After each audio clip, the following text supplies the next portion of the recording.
This is the story of my stepfather, Jon Miles, a Vietnam vet and well-known community activist in Tucson, Arizona, who has fought for the rights of the downtrodden his entire life, even as he battles cancer. His activism could be traced back to his experiences in the Vietnam War, when he was drafted into an artillery unit in Fort Sill, Oklahoma. After Vietnam, his labor organizing led to representing blue-collar workers in the mining industry. It led to meeting Cesar Chavez, the leader of the Farm Workers Union, and it even led to being investigated by the FBI. I am Ramon Bannister. My intent here is to document what made my stepfather into the type of man he is today. But in many ways, this is a journey into my own life and discovering who I am.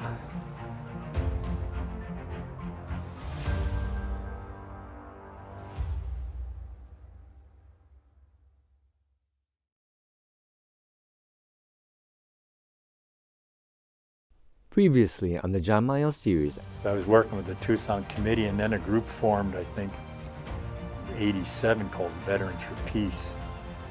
That the things we did, we really drew the attention from the Ronald Reagan administration, to the point where they investigated us.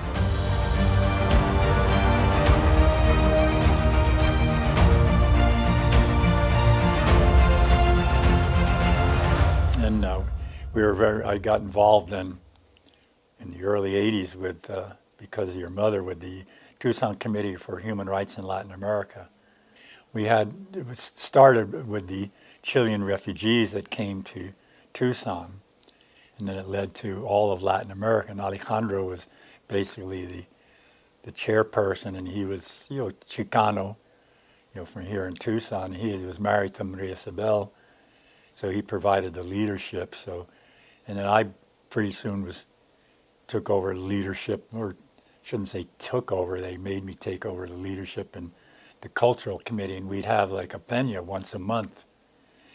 Music, poetry, politics, whatever, we do that. That's what kind of kept us together, because we did a newsletter once a month, except for, I think a month in the summer and a month in the winter. I don't remember how it went. And then we had a correspondence committee too, and political committee that worked on, protests and political events and letters to congressmen and senators. And so we became,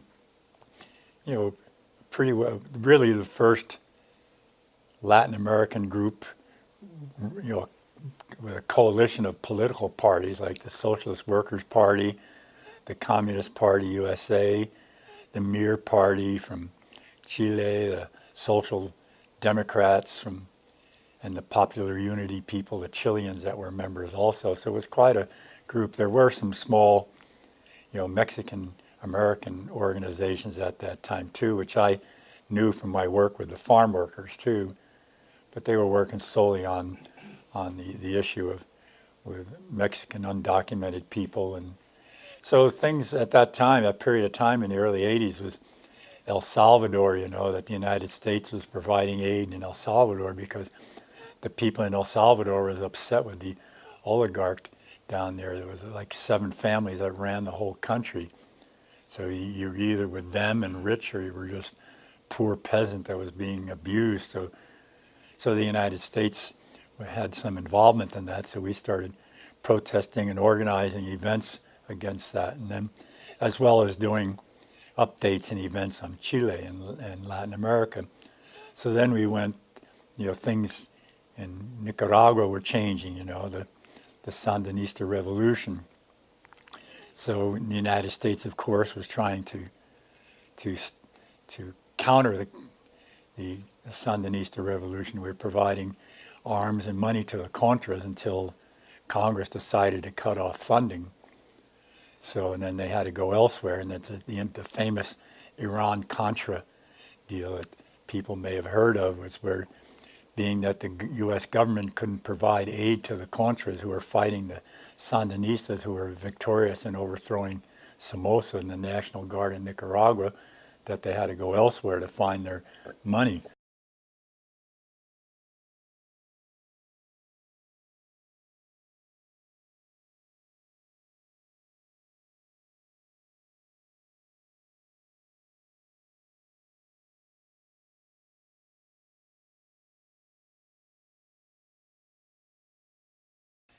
that was pretty much the end of it. And by that time, 1988, 1989, we weren't the viable organization that we were in the past.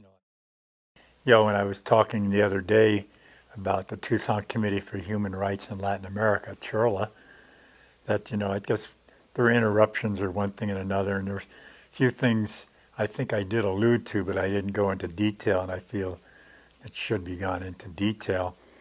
It was sometime in the late 80s that we formed a coalition with the Tucsonists Against Apartheid and the Palestinian group. From my end of it, that I joined Tucsonists Against Apartheid, and I joined the Palestinian Committee, and Tucsonists Against Apartheid, we were pretty victorious in fighting against the Krugerrand and the sanctions on South Africa, the Sullivan Principles. So but what it did, it united the three groups together, and we had film series and talks and one thing and another. It was very successful. And then I was also involved in, I don't know what we called ourselves, but the Palestine Solidarity Committee. In 1989, there were some scholarships being given out by an NGO, which is a non-governmental organization called Roots, out of UN in New York City.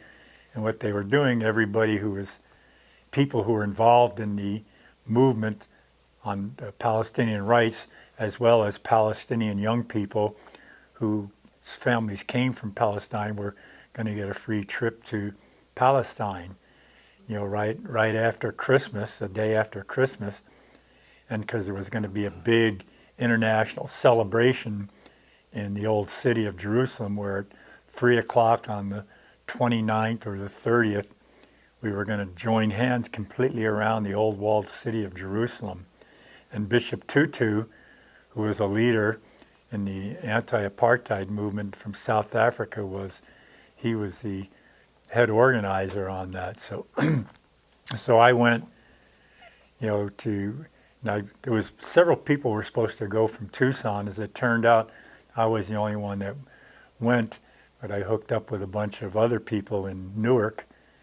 We had a Palestinian guide, we had a Palestinian bus, and we went to different tourist sites initially, but then we went to refugee camps that the UN runs. We were in there one time, and the Israeli army caught us in there. You're not allowed to be in there. So then they wanted to arrest us, and they wanted our passports. And I refused to give them my passport because I told them it's my property and it's the property of the United States government. I have no right to it. You can look at it, but I'm not going to give it to you. So then they threatened the family that we were visiting. Well, if you don't give the passport to us, this family's in trouble.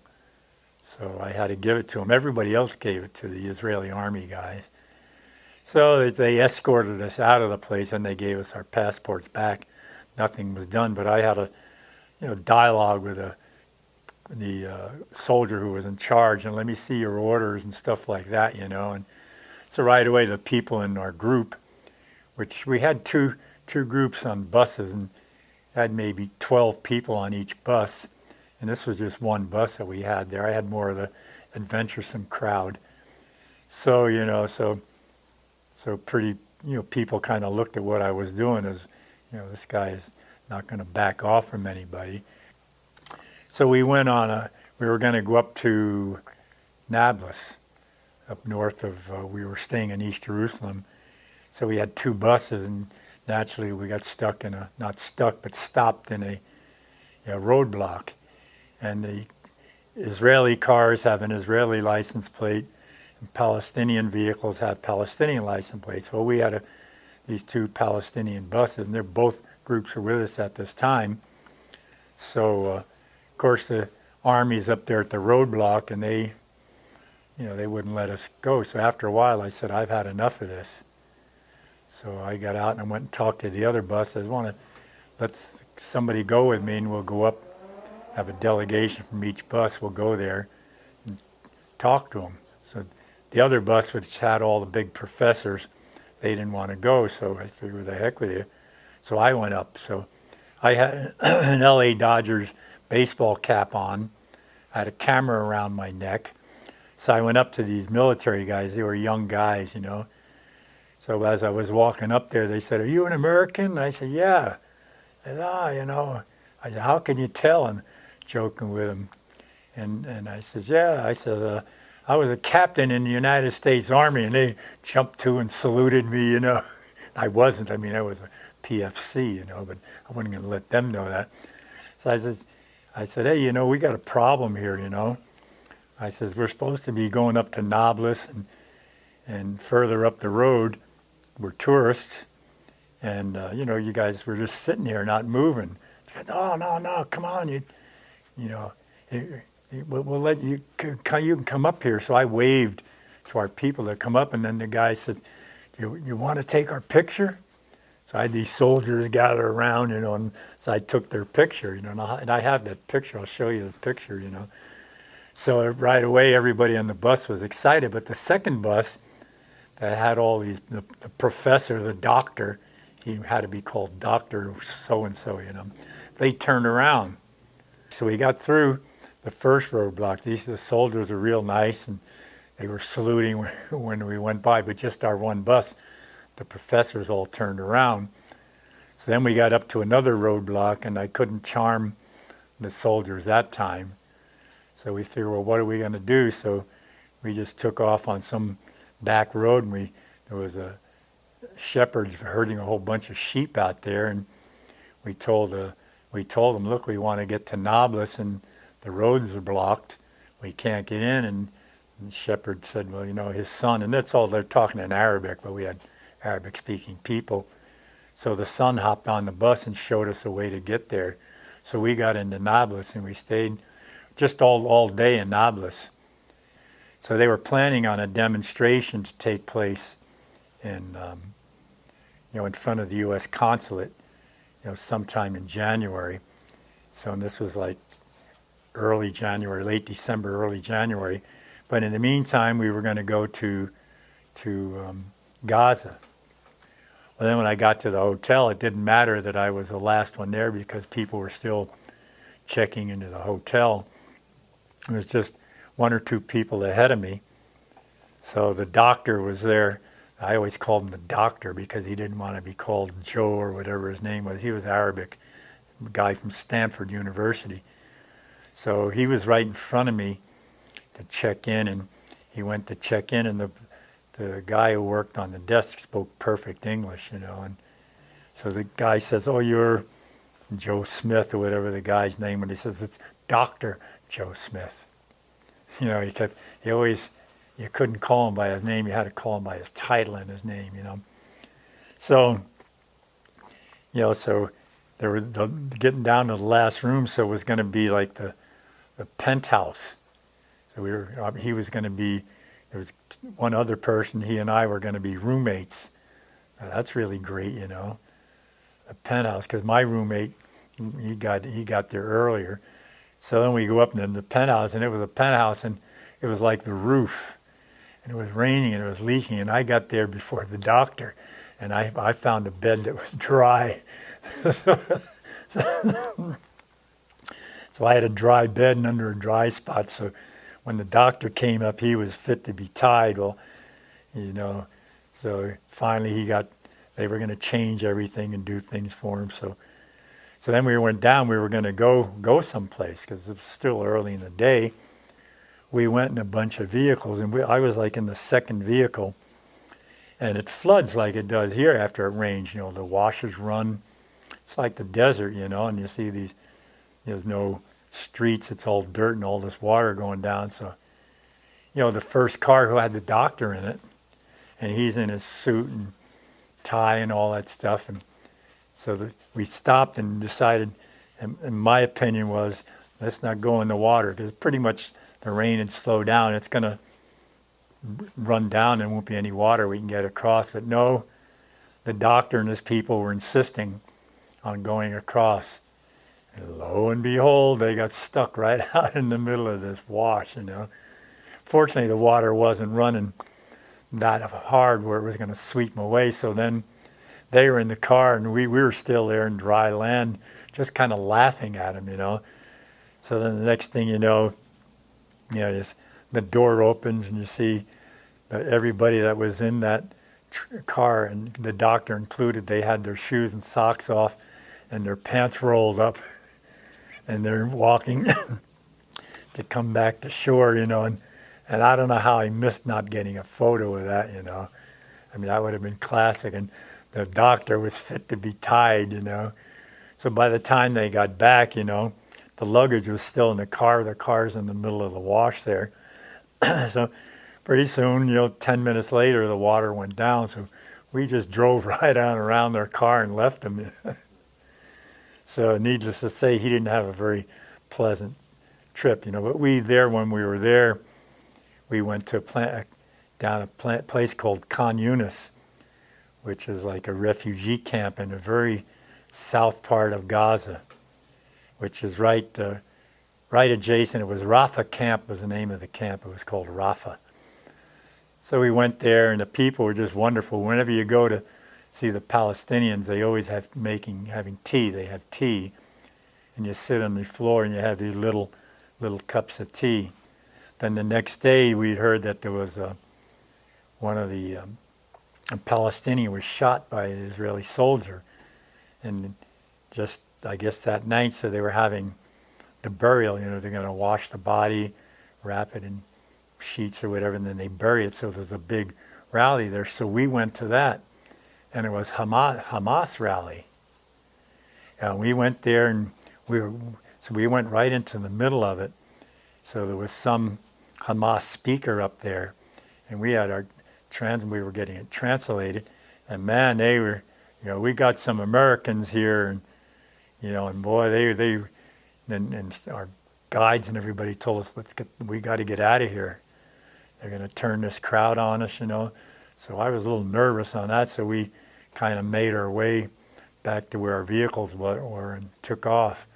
There were still Israeli soldiers up on all the roofs around there with their rifles looking down on us, but still, the crowd go crazy, you couldn't tell what was going to happen because this guy was really inciting the crowd, blaming us as Americans for what the Israelis are doing to the Palestinians, which basically is right, we're giving them money so they can buy weapons from our weapons manufacturers and just keep the oppression up. So on my birthday, which was January 6th, is when we had that big demonstration. A couple of days beforehand, this was after dinner, because we always had dinner together to talk about the day's events and what we're going to do the next day, and then we had the evening free, most evenings. So then they said they couldn't find anybody of all the Americans there that were planning it to be a spokesperson. They wanted to know if anybody from our group wanted to be the spokesperson at the press conference and rally. So nobody really wanted to do it, So finally I said, well, heck, I'll do it. So they were so excited, they just jumped up and took off and went down to that hotel where they were doing all the planning. So the next day, which was my birthday, we had to be there at, I don't know, whatever time in the morning. So we got there, and it was the American consulate. It was a pretty nice building there, and all these nice rock sidewalks, and there was a curb and a street. So there was the military was out there with all their military vehicles and all their military guys. Now on the other side of the street, the Palestinians were standing watching what was going on. Then there's all kinds of news cameras and news people there. I mean, it was really amazing, So, some military guy came by and he asked who was in charge. Well, all of a sudden, I'm in charge, These people, nobody wanted to be in charge, the people that organized it. So guy came over to me and he said we couldn't be protesting there on the sidewalk. So, and I told him, look, I said, the U.S. consulate is U.S. territory, and that goes all the way up to the curb. We're not in the street, we're on the curb. This is part of the United States property that we're leasing from the government of Israel or city of Jerusalem. So the guy, no, you got to get off. And I said, look, I'm going to need somebody with a little more rank than what you got, you know. So this guy kind of went off in a huff. So a little while later, and I'm tall, you know, and I'm standing on a curb. A little while later, I could see this guy coming by. He was an officer. He had his rank, whatever it is, was on his collar. So he came by. So I was ready for him. So he came by, and he didn't say anything. And, of course, I'm standing on the curb, and the curb's a good, maybe a 6-inch, 8-inch curb. And the guy, you know, he's about up this high on me, you know. So he walked by right up to me, and I never said a word. So you let him start the conversation. So he didn't say anything. He just walked down a little bit, was looking around. Then he came back, and he stopped again. I still didn't say anything. Then he turned around and left. So that was it. So never said anything. So then the people organized had a statement I was to read. And then there was an agenda of different Americans who went like to hospitals, to refugee camps, to schools, to small business. They're going to give a report on what they saw. So I was going to be like the MC, but I had to read like the opening statement that the group had approved of.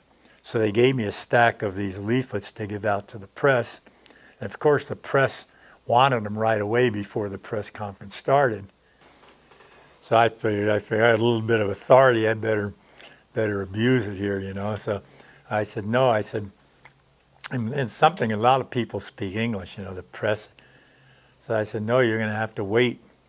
Because, you know, why is that? And I said, because, you know, I'm going to give you this press statement and our agenda. I said, I'll give them out, but not now, because then you guys will just take off and do your stories. I want you here to cover this thing, you know.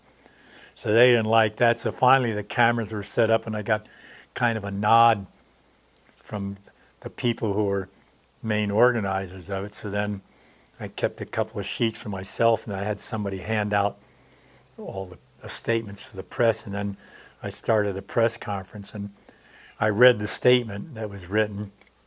It was a good statement, you know, about what we saw, and we're Americans, and they're only Americans here. This is our consulate, and we want to send a message to our government that aiding Israel like we are is wrong, because it's like an apartheid system. There's two classes here, and there's blah blah, and the racist effect of it and all. So I read that statement, and then I called up various people. So it went on pretty good, you know, and all their tanks and all their military toys were off in the background, and the Palestinians across the street, I know they were enjoying all of this. So it was like a show, it was a little theater, you know. That's the way I looked at it, you know. So when it was over, that everybody said, well, what are we gonna do? And I said, so I was pretty loud. I still had the microphone. I said, we're not leaving here until the police and the military leave here. I mean, we don't want them to think they're intimidating us. So everybody stayed. So pretty soon, I said, vroom, vroom, you hear all these tanks and all this personnel carriers start up. You see the Jerusalem police who are on horseback. They start talking their military commands, and they lined up and they left. So I got back to the hotel. Everybody was pretty happy about what had happened. So then they had the TV on, the news, where we were having our dinner, you know. So they brought the TVs in to watch the evening news. So the first was the Israeli news came on. It's all in Israeli, and then or in Hebrew. So then they showed the demonstration, and here I am, I'm up there talking like this. I wish I could have gotten a copy of it, and I had a laugh. I didn't know I knew what I was saying, but I don't know what the newscaster was saying. Then it showed all the people, it showed the military, and it showed the Palestinians across the street. So then they switched channels, and they had two TVs, because one was Arabic that came in from Jordan.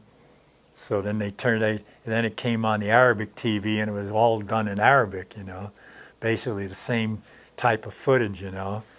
So I said, wow, so I was kind of a celebrity with our people to begin with. I mean, I was already. So this was about a couple of days before we were supposed to leave. So then it came time to leave, we pack up, and I had a lot of souvenirs. I picked up rubber bullets that they were shooting at us and things like that, and souvenirs to bring back to the family and friends. So then we got on a bus and went to Tel Aviv and got to the airport.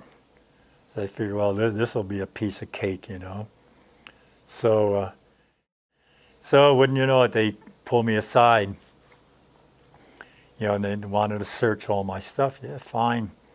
So they found all my souvenirs and all my political stuff. They said, oh, where have you been? And I said, well, I've been here part of the routes, and I told them, and I'm part of the, circling the old city, and I told them the truth I was proud of. Oh, I said, you like Palestinians? I said, yes, I do, They said, well, where else did you go? I said, well, I went to refugee camps. I did a lot of things. I was a tourist, So, they were trying to intimidate me, and because they knew everything that we did.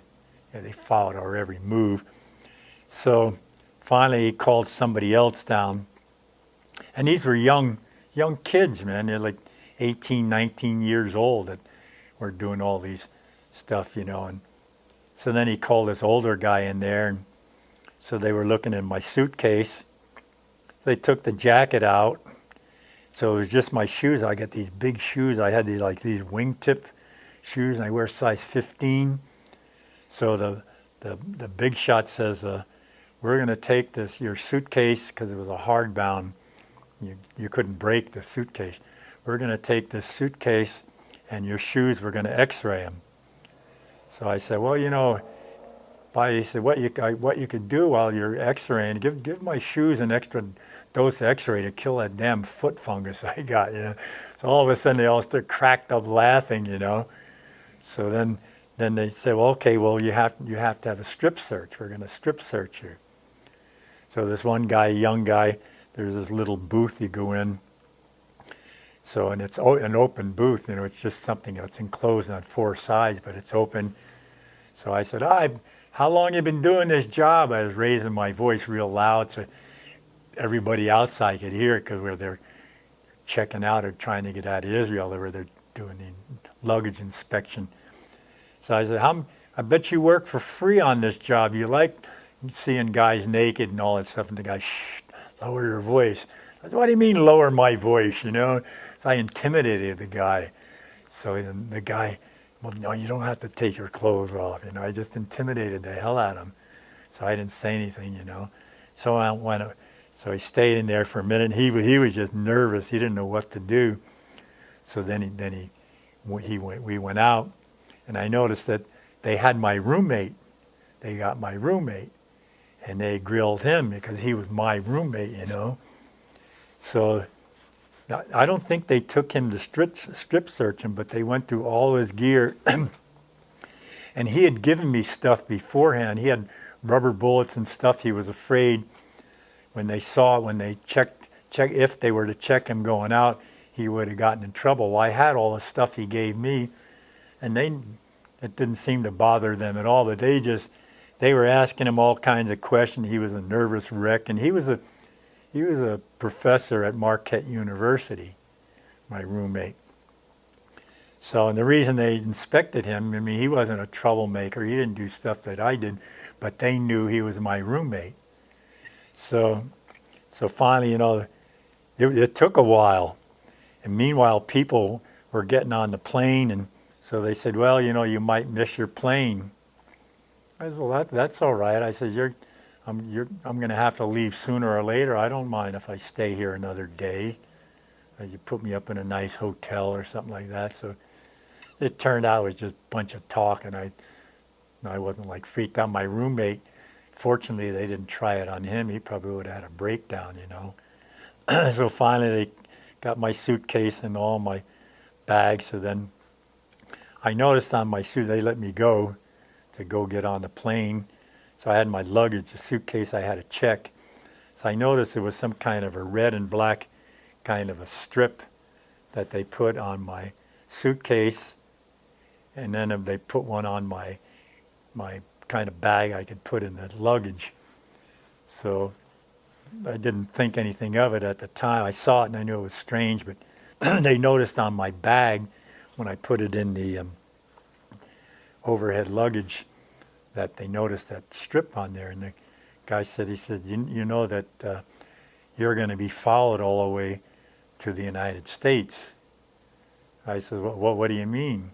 And he said, well, you have that strip on your bag. He said, I don't know if you noticed that red and white strip that's on there. He said, but that's when they see you in the airport in Copenhagen, when you get off the plane, they're checking to see people's baggage, and then they're going to keep an eye on you.